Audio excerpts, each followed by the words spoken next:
gudoomiyaha golaha wakiilada golayaasha dowladda Puntland salaadiinta iyo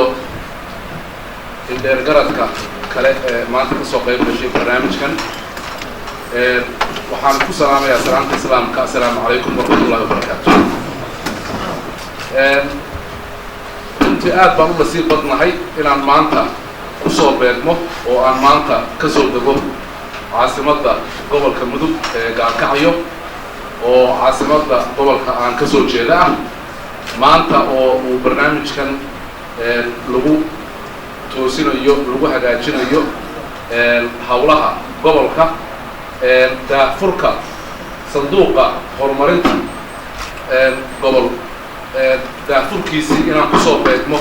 nasiibka ayaa isiiyey aad iyo aad baanna ugu faraxsanahay sida wanaagsan ee aad iigu soo dhaweyseen runtii isku tashigu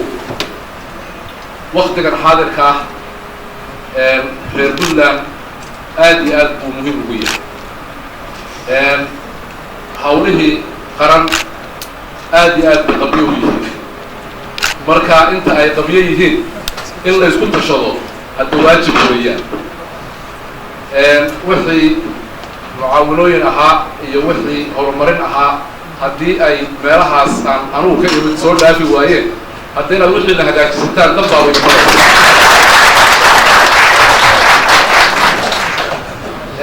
runtii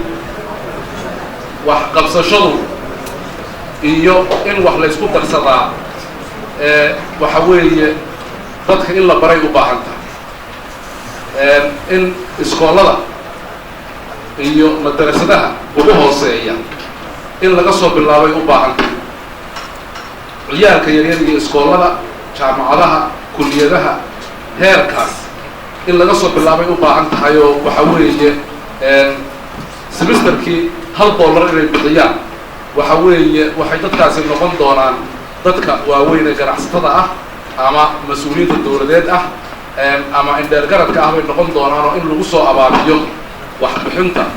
oo danta guud lagu bixinayo aad iyo aad bay muhiim u tahay hawshanna runtii waxa weeye waa hawl dhaxalgal ah in reer yacni waxa weeye in reerkii laga soo tago oo heer degmo iyo heer gobol iyo heer state loo dhaqaaqo waxa weeye Soomaaliya guntaasay ka soo tolmaysay dusha kama soo dhismi karayso waxa weeye barnaamijka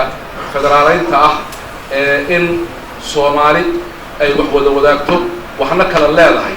waxa weeye barnaamijkan ayaa horseedi karaya reer mudug waxa weeye inay wax qabsan karayaan